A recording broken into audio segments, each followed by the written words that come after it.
vigilantism has no place in a civilized society. And I'd say a civilized society consists of emotionally mature adults. Before we get into our first doctor in this, let's watch a Joe Rogan podcast where they get into this, showing that women are super attracted to violence, and particularly women, and why. Because I used to have a roommate that had an extremely traumatic childhood. Her dad used to hold her down, rape her, and it was with the mom's help. And she did exactly what Joe Rogan's this video is going to show us. Exactly, this was her all the time.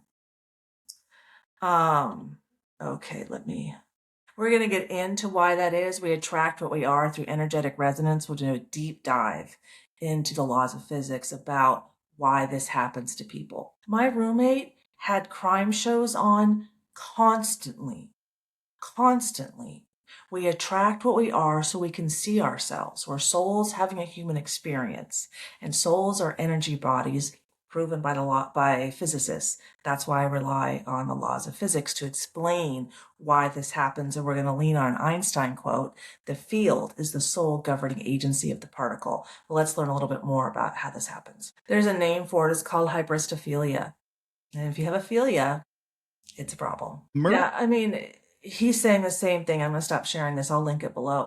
But he's saying the same thing as the woman on the Whatever podcast, right? That, oh, well, he stands on business. He'll provide and protect, So, but let's keep going. And we're going to get into in this next video with this doctor. She's a neuroscientist, and she's going to share some studies that were done on how people and when, like, how does it work when they conflate anxiety with romantic attraction. Okay, so the higher the anxiety goes up, then the higher the romantic attraction goes up. And we'll see that here in a second. It's amazing. Fascinating. Okay. All right, Delia. And we'll talk in a minute, but physiologically, what's happening is that the insula, part of the brain that deals with interoception, which is the ability to understand your emotions, is underdeveloped in people who conflate anxiety with attraction.